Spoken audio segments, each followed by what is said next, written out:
Miramos un poco el clima, un poco miramos para arriba, miramos el cielo a ver qué iba a pasar, si va a llover o no. Y bueno, ahora para complementar esa charla vamos a mirar para abajo. Vamos a escarbar el suelo, vamos a perforar y vamos a ver cómo funciona la napa freática y qué beneficio o qué perjuicio nos puede traer en los cultivos. ¿Qué es lo que pasa? Nosotros cuando hacemos una calicata, cuando hacemos un pozo, si el agua subterránea está cerca, la vamos a ver enseguida, va a aflorar. Bueno, esa es la napa freática, que en realidad es un acuífero, es agua subterránea. Y en este caso vamos a hablar de lo que es el acuífero que está cerca de la superficie y que nos puede llegar a dar beneficios o perjuicios desde el punto de vista agronómico. Cuando vemos la napa freática, ¿qué es lo que observamos? Acá vemos un perfil de suelo donde tomamos la profundidad en centímetros de manera negativa, o sea, acá estamos 50 centímetros, 2 metros y medio, 4 metros. Vemos que tenemos la napa freática, que el límite de la napa freática va a ser donde nosotros tenemos el agua libre, el agua en superficie, y para nuestros suelos, que son suelos arenosos, vamos a tener una zona que se llama zona de ascenso capilar, que es una zona donde la napa va a subir por capilaridad, y en esta zona vamos a tener agua de la napa, vamos a tener oxígeno, por lo tanto las raíces ahí van a poder aprovechar esta agua y van a poder utilizarla para el crecimiento. Y después tenemos la zona de suelo, del perfil de suelo normal, que puede a su vez recibir agua de lluvia. Las raíces, si perforan esta zona de ascenso capilar y llegan a la napa freática, no van a poder aprovechar el agua si están en esta zona. ¿Por qué? Porque no tienen oxígeno. Por lo tanto, salvo algunas especies, que no son las especies que nosotros acostumbramos habitualmente a sembrar, en esta zona vamos a tener problemas de crecimiento. Por lo tanto, la zona que nos interesa es la zona de ascenso capilar, que para nuestros suelos ese ascenso capilar anda alrededor de los 50, 80, 90 centímetros. O sea, esa es la zona de influencia, la zona de ascenso que va a tener nuestra napa freática. También en nuestra zona, por el tipo de relieve y por la formación que tenemos en nuestro suelo, vamos a encontrar zonas muy comunes que son bajos dulces, que nosotros sabemos que el agua que tienen estos bajos la vamos a poder aprovechar. Y lo que tenemos en estos casos es, cuando vemos el perfil de suelo, vamos a tener un horizonte poco permeable, que en general son horizontes arcillosos. Por debajo de eso vamos a tener una napa salina, que es una napa que tiene muchas sales que no nos va a servir para el crecimiento de la mayoría de los cultivos. Y por encima de eso, al metro 50, al metro vamos a tener lo que se llama napa colgada, que es otro tipo de napa muy común en nuestra zona y que en general va a estar muy cerca de la superficie, fíjense, a 50 centímetros. Esto si llueve sube y si sigue lloviendo se nos inundan esa zona. Pero esta también son bajos que nosotros podemos aprovechar. Tenemos a su vez, si no tenemos esta napa colgada y tenemos esta napa salina que nos está influyendo, vamos a tener los bajos salinos, los bajos con pelo de chancho o que no tienen nada, que van a ser los más complicados. Entonces esta es por ahí la diferencia que nosotros vamos a encontrar entre los bajos dulces y los bajos salinos. Son las napas colgadas. Bueno, nosotros lo ideal sería que empecemos a medir esa napa, porque nos va a dar una herramienta muy importante de manejo. Vamos a ver cuántos milímetros nos aporta la napa. Y lo que necesitamos para eso son barrenos, para medirla. Por ahí tenemos que tratar de llegar hasta alrededor de los 3 metros. Tienen que ser barrenos de 2 pulgadas, un poquito más anchos que los que se usa para medir el suelo, para calar, para hacer los análisis de suelos más comunes. Tiene varios tramos en general, porque hay que llegar a los 3 metros. Fíjense que son barrenos, es un barreno casero, o sea que lo puede construir cualquiera. Lo ideal es que el barreno esté graduado acá cada 20 centímetros para que uno sepa a qué profundidad estamos llegando. Y bueno, y después podemos instalar los freatímetros, que pueden ser caños tipo de agua, caños de 2 pulgadas, caños de 4 pulgadas. Este por ahí es un poquito finito. Lo ideal sería un caño de 2 pulgadas de PVC, de 3 metros, que nosotros lo podamos enterrar en el perfil de suelo vamos a ver que no nos sirve un solo freatímetro en un solo predio, en un solo campo, sino que si tenemos distinto relieve, que en esta zona es lo más común, que tengamos lomas, medialomas y bajos, lo ideal va a ser tener varios freatímetros, y esto simplemente metiendo algún hilo graduado donde lleguemos hasta el agua, ahí medimos la profundidad a la que se encuentra la napa. Con ese dato sencillo ya van a ver que tenemos un montón de información. Bueno, ¿cómo nos afecta la napa en el cultivo? ¿Qué efectos tiene en el cultivo? Va a depender del cultivo que nosotros evaluemos, y cada cultivo tiene su sistema radical que va a profundizar a distinta manera. Por ejemplo, nosotros tenemos un maíz sembrado temprano, para nuestra zona puede llegar a tener 2 metros, 2 metros 20 de profundización de raíces. Un maíz tardío, un maíz de segunda, en general hace una planta grande, crece mucho más, pero el sistema radical, como tiene poco tiempo de crecimiento, va a ser menor. Un maíz de segunda va a tener 1,5 metros, 1,80 metros de sistema radical. El girasol tiene una raíz pivotante, una raíz que penetra mucho y puede llegar hasta los 2,5 metros, 2,80 metros de profundidad. La soja, si es una soja de ciclo largo y está sembrada temprano, podemos llegar hasta los 2 metros, 2,10 metros, 2,5 metros también si es un ciclo muy largo y está sembrado temprano. Una soja de ciclo corto, un grupo 3, va a tener menos profundidad de raíces y va a estar alrededor del 1,5 metros. La alfalfa es por excelencia la especie que más profundiza, y en esta zona de suelos arenosos puede llegar a los 4 metros tranquilamente. Y las gramíneas, depende si son gramíneas anuales o gramíneas perennes, van a estar entre 1,5 metros y 1,20 metros de profundidad. Si son perennes puede llegar a profundizar un poco más. ¿Cómo relacionamos esto con la napa? Y bueno, podemos tener distintas situaciones. Si nosotros vamos y medimos que la napa está a 4 metros y tenemos una zona de ascenso capilar hasta los 3,5 metros, vemos que en este caso la mayoría de los cultivos no se van a enterar que está la napa. Acá lo dibujé chiquitito porque están sufriendo si no les llueve. Y la alfalfa es posible que esté aprovechando esa agua. Eso acá se ve mucho en los veranos niñas, los veranos secos, donde vemos que está todo marchito, está toda la soja acartuchada y vemos que la alfalfa sigue tirando y tirando. Bueno, es porque seguramente tengamos el efecto de la napa. Otra situación más parecida a la que tenemos este año, porque venimos de un año llovedor anterior, tenemos la napa alrededor de los 2 metros, tenemos una zona de ascenso capilar hasta el 1,5 metros o un poquito más arriba. ¿Y qué pasa? Si hacemos un maíz temprano, la vamos a estar aprovechando la napa. Un maíz tardío es probable que no la aprovechemos. El girasol seguro que la va a estar aprovechando. Si hacemos una soja de grupo largo sembrado temprano, vamos a utilizar la napa. Ahora, si hacemos una soja sembrada un poco tarde y un grupo corto, y si no la ponemos en una posición baja del relieve, tampoco se va a enterar que tenemos la napa. La alfalfa la va a aprovechar, y las gramíneas, por ejemplo un trigo, es probable que si estamos en esta profundidad de napa también la estemos aprovechando. Pero también tenemos otra situación, la napa a 1 metro. Si la napa está a 1 metro, la zona de ascenso capilar puede llegar hasta los 30, 40 centímetros. Y acá ya empezamos a tener problemas de falta de oxígeno en el suelo. Tenemos agua, pero es muy probable que si llueve un poquito más y esta zona de agua libre se nos va acá arriba, ya los cultivos empiecen a tener problemas de falta de oxígeno y de no poder aprovechar esa napa.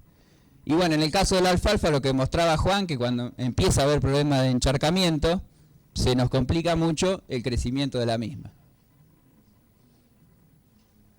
¿Cómo funciona la napa? ¿Cómo trabaja la napa? La napa baja o se recarga. ¿Cuál es la forma de que la napa baje? Hay una forma que es la principal, que es por efecto del sol. El sol produce radiación, esa radiación hace que los cultivos fotosinteticen y generen materia seca y por lo tanto transpiren. y entonces van a estar consumiendo la napa freática. También puede haber evaporación en el caso de que no haya cobertura verde, pero lo que más mejor trabaja y lo que más evapora es la evapotranspiración. Y además estamos generando biomasa. Esto es lento. En el mejor de los casos, un cultivo de maíz puede estar tomando de la napa alrededor de entre 4 o 5 milímetros por día. Por lo tanto, tiene mucho tiempo para aprovechar esa napa. ¿Cómo es el tema de la recarga de la napa? La principal recarga son las lluvias. No hay mucha vuelta, o sea, si cuando llueve la napa se recarga. Y esto es rápido. O sea, una lluvia de 20 milímetros puede estar elevando alrededor de 10 centímetros la napa freática.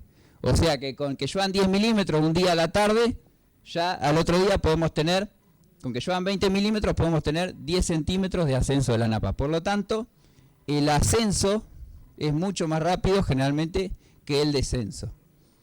Y también, lo vamos a ver un poquito más adelante, tenemos movimiento lateral de la napa. Puse una flecha chiquita porque vamos a ver que no es tan importante el movimiento lateral, pero la napa se puede mover hacia los costados. Bueno, esto es importante. Las plantas tienden a favorecer el consumo de agua de lluvia más que el de la napa. Si a la planta le llueve, va a preferir esa agua. ¿Por qué? Porque es agua que la tiene más cerca, en los horizontes superficiales le es menos trabajoso, o sea, tiene menos costo energético para tomar esa agua, por lo tanto, siempre va a elegir el agua de lluvia, preferentemente al de la napa. La extracción de los cultivos en época de pleno crecimiento puede llegar a 4 o 8 milímetros por día, y una lluvia de 20 milímetros recarga la napa unos 10 centímetros, o sea, llueven 20 milímetros y puede llegar a subir 10 centímetros en altura la napa. ¿Qué pasa con el movimiento lateral o el movimiento horizontal? En general el agua se mueve por una cuestión gravitatoria. Por lo tanto, si nosotros tenemos un lote ondulado, donde la napa siempre tiende a copiar un poco ese relieve, vamos a ver que de esta zona que tenemos mayor altura, la napa se va a mover hacia los sectores más bajos. ¿De cuánto es esta velocidad? Bueno, para estos suelos arenosos, estamos alrededor de 1 metro por día. ¿Qué quiere decir esto? Que si nosotros tenemos la napa ubicada acá en la loma, esta cantidad de agua, y el bajo lo tenemos a 30 metros, va a tardar 1 mes en llegar. Por lo tanto, es un movimiento lento. Dentro de un lote puede tardar 1 mes o 2 meses o 3 meses, depende entre qué distancia haya de la loma hacia el bajo, en moverse la napa. 1 metro por día lo que puede llegar a moverse. ¿Qué pasa si vemos en un campo? Este campo, por ejemplo, tiene 800 metros de frente, por ejemplo. Imagínense la cantidad de días que son. O sea, está más de 1 año en moverse de un lugar al otro del lote, por más que haya diferencia de altura. Y si lo vemos a nivel partido, bueno, es mucho más lento porque es el tipo de movimiento que tenemos. O sea, el movimiento lateral es casi despreciable, sobre todo si lo vemos en escala partido. O sea, eso de que nos puede llegar a venir agua subterránea de la napa, de Henderson o de otro partido, puede llegar a venir, pero imagínense el tiempo que tarda años en llegar. Pero, ¿qué pasa con el movimiento superficial? Bueno, el agua superficialmente no tiene resistencia, la misma resistencia que tiene por abajo del suelo, y ahí sí se mueve rápido.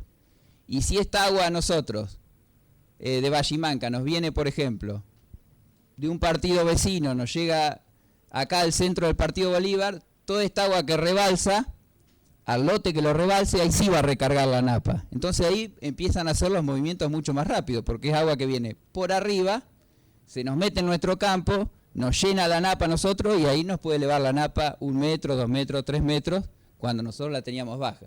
Pero es movimiento superficial.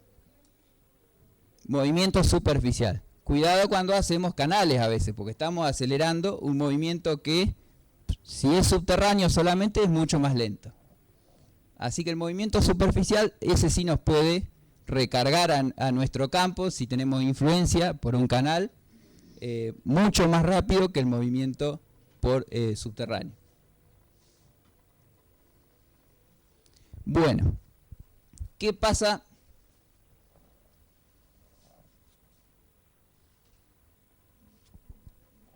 ¿Qué pasa con la napa a lo largo del año? La napa no es estática, la napa varía mucho a lo largo del año. Vemos que tenemos un momento del año que es entre marzo, abril y mayo, que es un momento de ascenso de la napa. Ahí las napas crecen en esta época del año. Tenemos un momento que es mayo, junio, julio, agosto, que la napa se estabiliza. Si uno midiera todos los meses, acá empezaría a ver siempre los mismos valores, acá empezaría a ver que crece. Y vemos un momento que es noviembre, diciembre, enero, febrero, continúa, que es un descenso de la napa. Esto independientemente de la profundidad a la que esté, salvo que esté muy arriba. En general ocurre este movimiento de la napa. Y bueno, ¿a qué se debe este movimiento?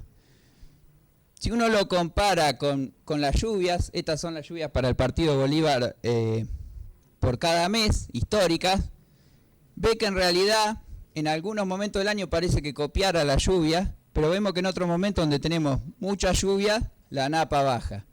Entonces hay otro factor que nos está modificando la altura de la napa. Entonces empezamos a ver la evaporación que también tenemos, porque no solo hoy vimos que la entrada el ascenso de la napa era principalmente por la lluvia, y el descenso era por la transpiración, por la evapotranspiración. Entonces, si esto le sumamos la evapotranspiración de cada mes y hacemos el balance hídrico, o sea, ganancias menos pérdidas, vemos que el balance hídrico nos da bastante más parecido a cómo funciona la napa. Sobre todo los periodos de otoño donde tenemos altas lluvias, baja evapotranspiración o una evapotranspiración en descenso, ahí se recarga la napa. Un periodo de estabilidad, llueve poco, pero también hay poca transpiración. Un periodo chiquito que depende del año, este año seguro que no, porque tenemos un inicio de primavera seca donde se puede llegar a recargar, y después los balances empiezan a ser cada vez más negativos. Fíjense, enero evapotranspiramos más de lo que llueve, diciembre también, que es donde la napa desciende.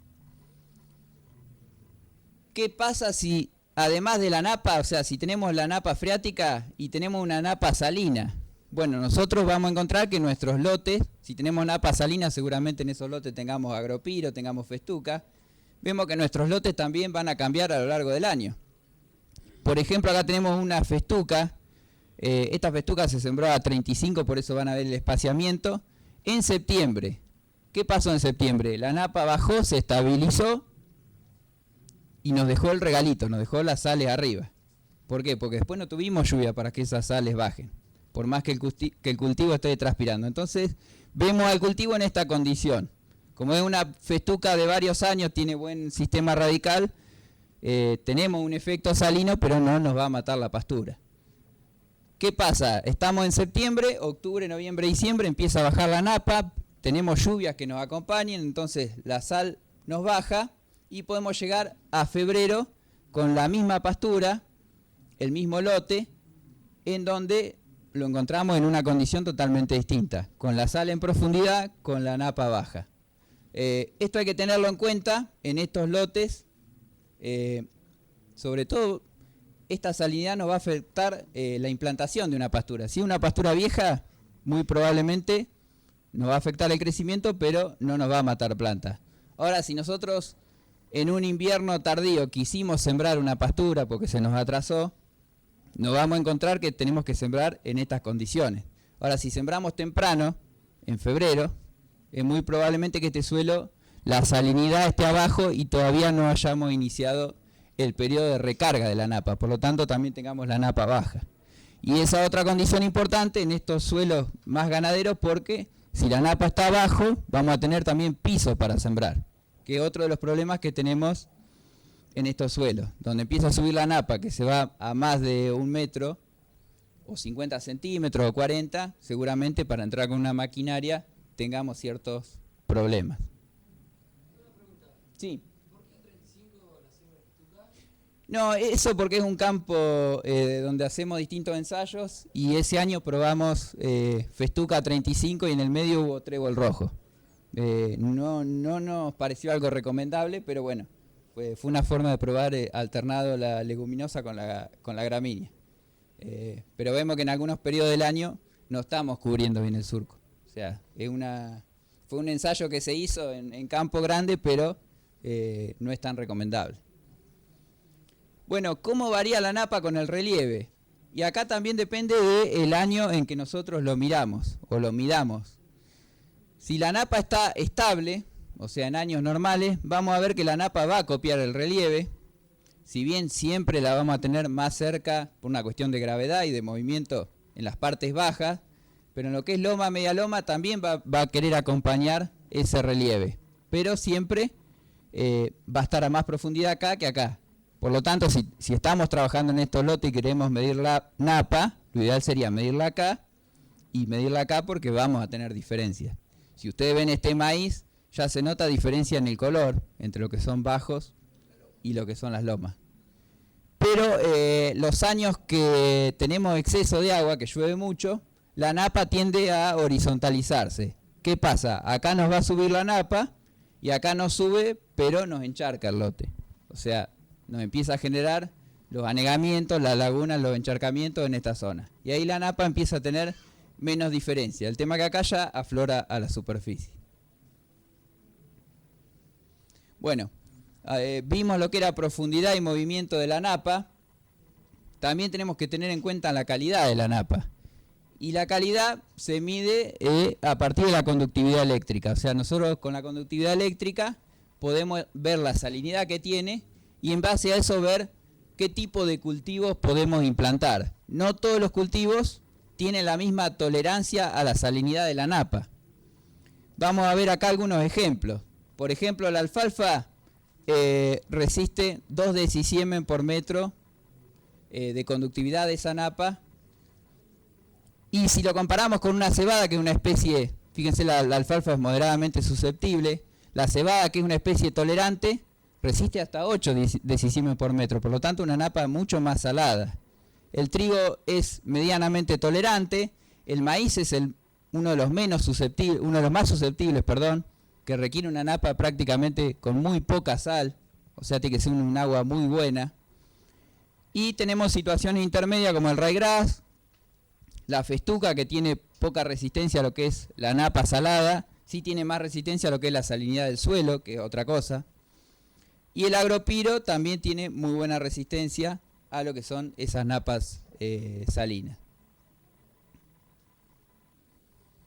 Bueno, lo que veíamos hoy, si la napa es salina, acompañado de esa napa vamos a tener la sal, que cuando la napa sube va a subir con sales en su contenido, y una vez que la napa baja es muy probable que nos queden estas sales, y esto ocurre principalmente cuando no tenemos cobertura en los lotes. ¿Por qué? Porque favorecemos la evaporación, es como si una pava se quedara sin agua, nos queda el sarro, nos queda la sal arriba, y si tenemos cobertura, sobre todo cobertura verde, vamos a tener evapotranspiración. La sal no nos va a llegar hasta arriba, sino que va a quedar en la zona donde absorbe el agua a las raíces. Por lo tanto, tener cobertura verde en estos ambientes es fundamental, porque vamos a estar transformando agua en materia seca, vamos a deprimir la napa y a su vez no vamos a estar logrando ese ascenso de sales que es totalmente perjudicial. Bueno, mediciones de las napas.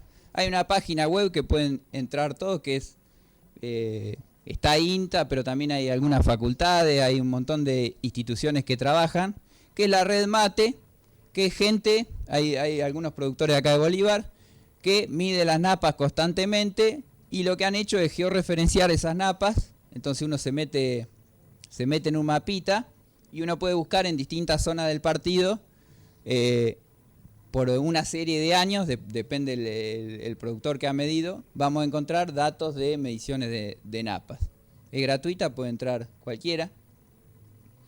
Vamos a ver algunos ejemplos. Fíjense que esto es el resultado que te da la Red Mate. Te da unos colores tipo semáforo, donde cuando tenemos el color gris es que la napa está muy abajo y los cultivos agrícolas no la van a aprovechar. Un verde que sería óptimo para los cultivos. Un amarillo que ya está bastante arriba. Y bueno, rojo cuando, si tenemos la napa en superficie, ya estamos totalmente encharcados. Pero lo bueno de esto es por qué hay que medirla y por qué hay que medirla en todos los lotes. Fíjense, esto de Herrera Vega es el mismo campo, 3 lotes distintos. Y fíjense que estos 2 lotes tienen un parecido, o sea, la profundidad de la napa es casi la misma, pero este lote es totalmente distinto. Si bien cuando vemos la variación en los años, acá tenemos 2009, 2010, 2011, el comportamiento es el mismo para todos, pero vemos que acá la napa estuvo muy poco aprovechada por los cultivos, porque seguramente sea un lote alto, pero acá tenemos años donde los cultivos pudieron aprovechar perfectamente esa napa, dentro del mismo campo. Urdampilleta, también un solo establecimiento, 2 lotes. Fíjense, este lote en el año 2012 estuvo óptimo para aprovechar la napa, porque está a una profundidad espectacular. Sin embargo, este lote estuvo encharcado en el mismo año. O en algunos momentos que cuando está encharcado es fácil verla la napa porque la vemos en superficie, pero acá estaba en profundidad la napa, pero en una profundidad que podía ser riesgosa para el cultivo.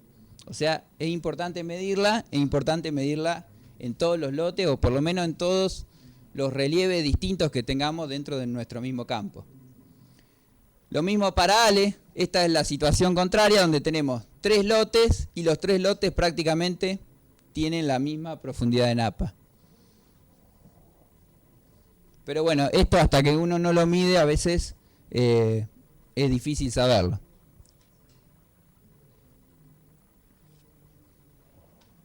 A veces tampoco hay que confiarse por el relieve que uno ve la posición del paisaje, porque como se dijo en la primera charla, tenemos suelos taptos nosotros, que son suelos formados en 2 épocas geológicas distintas. O sea, tenemos un suelo muy viejo y después tenemos un manto arenoso que vino en una época más seca.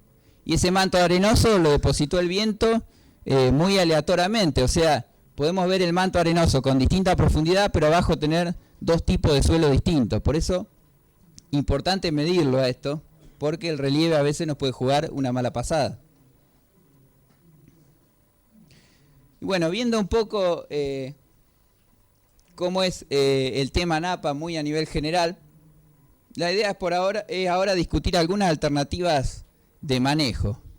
Bueno, como vimos y lo importante del relieve, lo ideal sería poder llegar a hacer un manejo sitio específico para poder aprovechar esa napa, con distintas alternativas de manejo. Bueno, cuando hablamos de manejo sitio específico, podemos encontrar dentro de los lotes y en distintas posiciones de relieve, vemos que tenemos distintas propiedades de suelo, cuando uno compara lomas con medialomas con bajos, y por lo tanto podemos generar distintos manejos, en este caso de fertilidad y de fecha de siembra.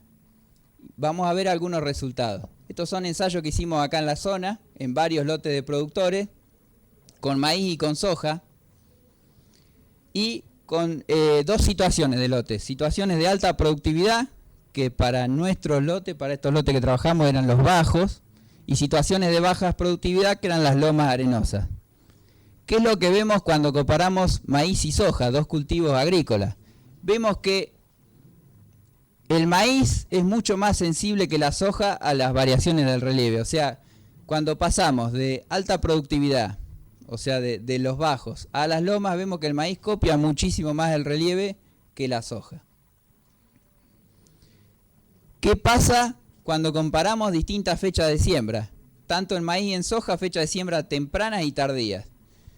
En las zonas de baja productividad, o sea, las lomas, cuando pasamos el maíz de sembrar temprano a sembrarlo tardío, vemos que si lo sembramos temprano en esas lomas bien arenosas, vemos que el maíz se nos cae a pedazos el rendimiento de 1000, 2000 kilos, pero si hacemos un maíz tardío en esas lomas, podemos llegar a 6000, 7000 kilos. Después vamos a ver por qué.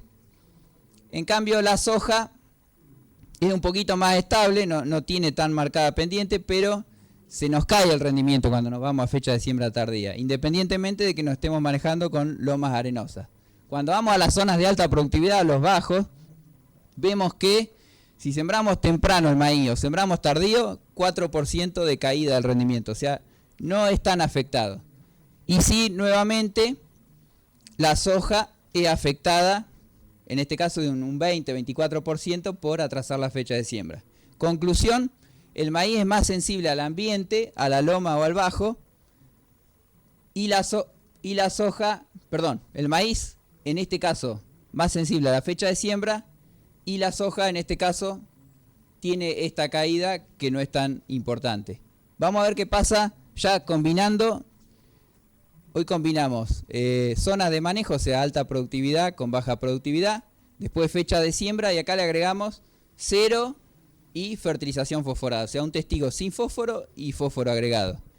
Vemos que si nos vamos a los bajos en siembra temprana, tenemos respuesta en ambos cultivos.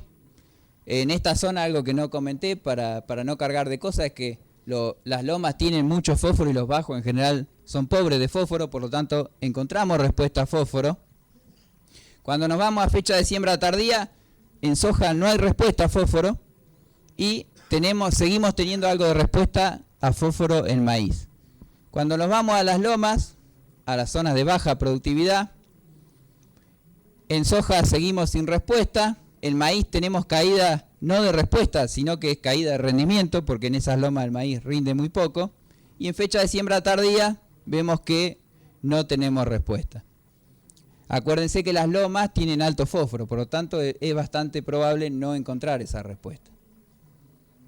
Bueno, entonces una estrategia, por lo que veíamos, es en las lomas arenosas hacer maíz tardío, maíz demorado.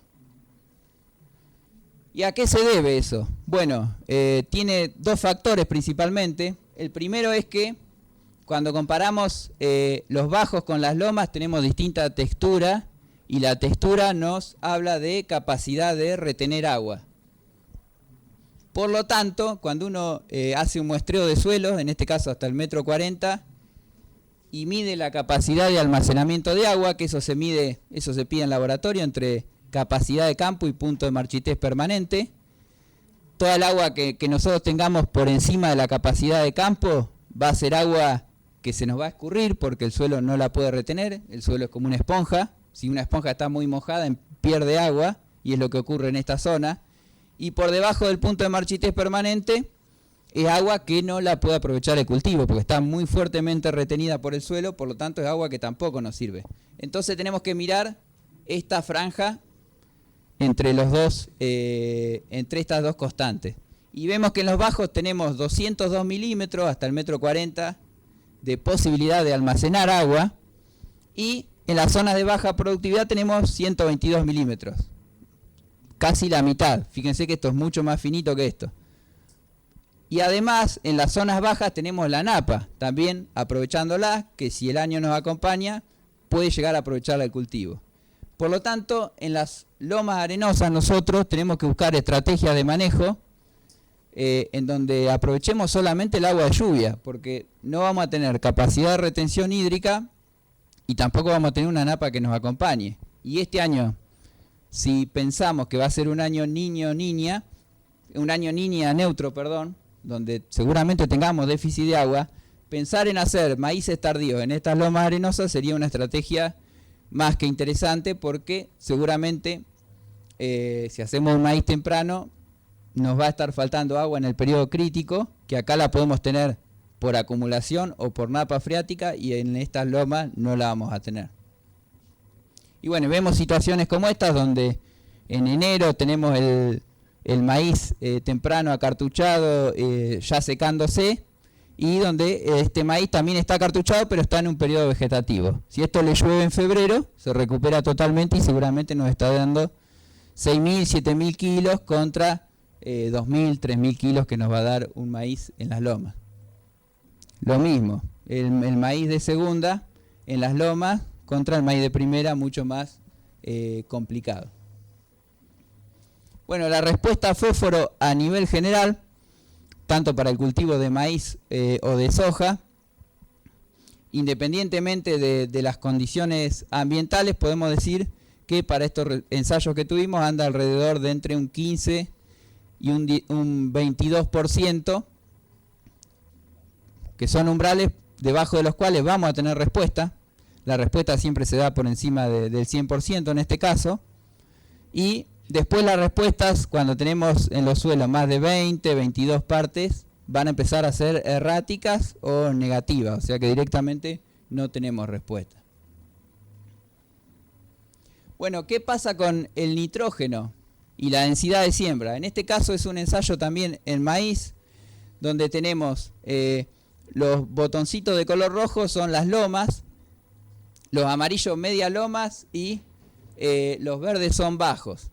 Usamos distintas dosis de nitrógeno creciente y a su vez usamos densidades ajustadas para cada ambiente. O sea, en las lomas bajamos la densidad hasta 30.000 plantas, la media loma usamos 70.000 y en los bajos usamos 90.000 plantas. Y vemos que, esto también después lo vamos a mostrar en trigo, vemos que en estas zonas, esto fue el año pasado, tuvimos muy buenas condiciones climáticas, vemos que no tenemos una gran respuesta al agregado de nitrógeno. Si ven las curvas, son bastante cercanas a plano, y vemos que en las lomas, si bien son lomas pobres y que estamos hablando de rendimientos bastante bajos, sí vemos una tendencia a que esas lomas rindan. Después en trigo lo vamos a ver un poquito mejor,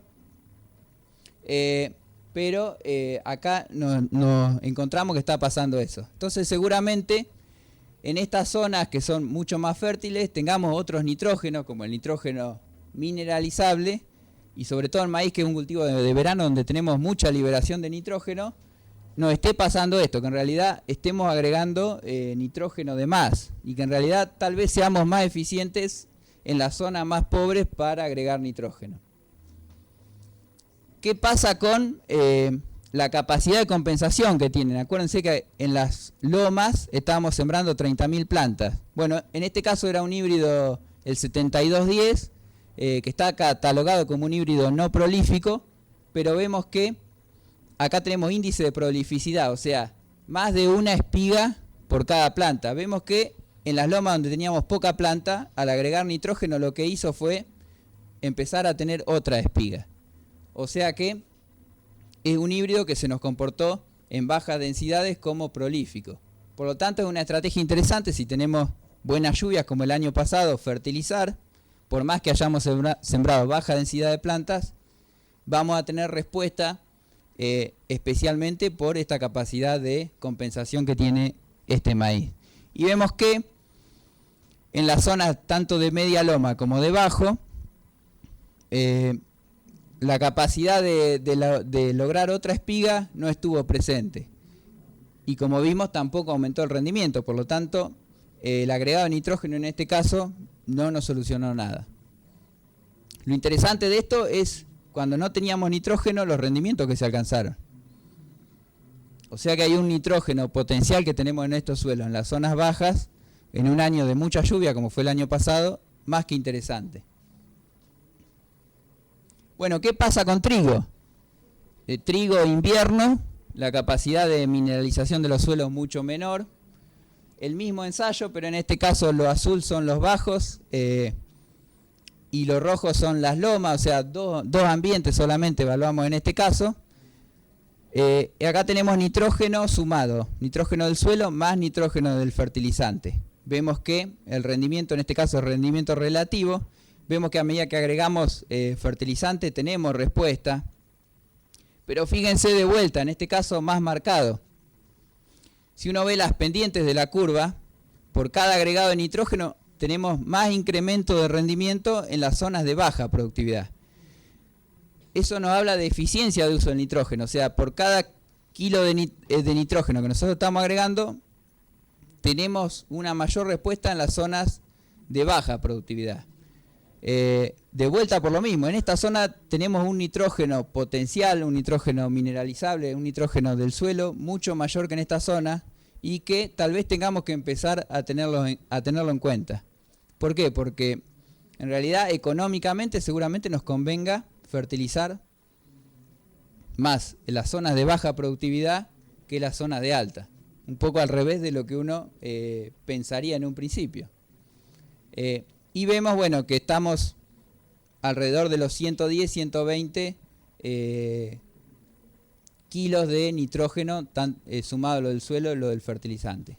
Nosotros en estos casos medimos nitrógeno mineralizable, lo agregamos a la ecuación, se nos caían los R cuadrados, o sea, nos empeoraba el ajuste. Por lo tanto, todavía no encontramos cuál es totalmente el otro nitrógeno que esté aportando a este balance para que esto nos esté afectando. Fíjense que de vuelta, con 0 de nitrógeno, en los bajos ya arrancamos con un 70% del rendimiento potencial. En cambio, las lomas, cuando no tenemos nitrógeno, directamente no nos van a rendir nada porque son suelos pobres de por sí. O sea que, bueno, es un tema que tenemos que seguir estudiando.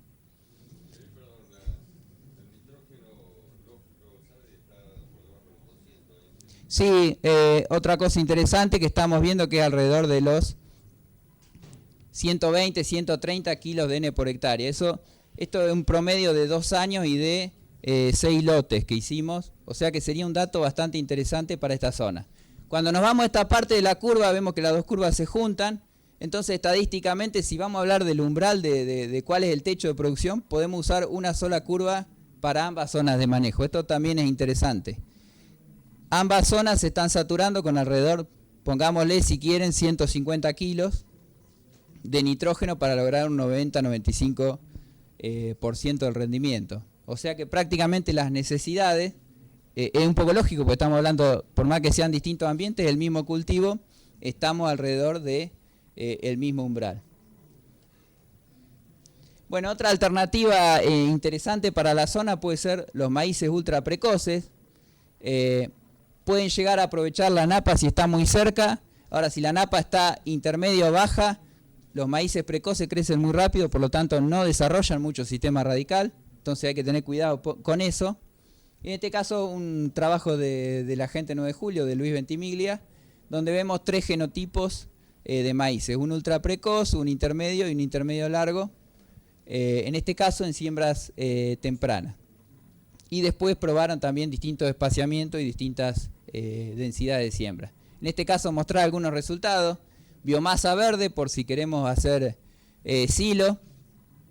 Vemos que tenemos diferencia, el ciclo largo va a producir, bueno, en este caso el ciclo intermedio fue el que más produjo. El ciclo largo y el ciclo corto tienen diferencias de producción de materia seca. Vemos que cuando vemos el espaciamiento, si bien los ciclos, espaciamiento y densidad, los ciclos ultra precoces desarrollan plantas más chicas, no tenemos grandes diferencias en cuanto a la productividad, salvo a muy altas densidades, ahí sí el arreglo espacial influye. Lo que sí es importante es la fecha de cosecha. 12 de febrero con 18%, un ultra precoz y un ciclo intermedio largo. El 27 de febrero está con 30% de humedad, o sea, mucha diferencia en la época de cosecha.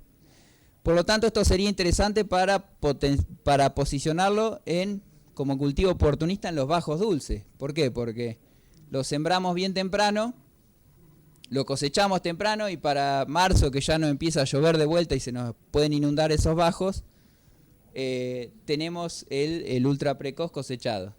No nos va a dar el mismo rendimiento que los ciclos intermedios largos, pero nos va a dar un piso más que interesante de 8.000, 9.000 kilos.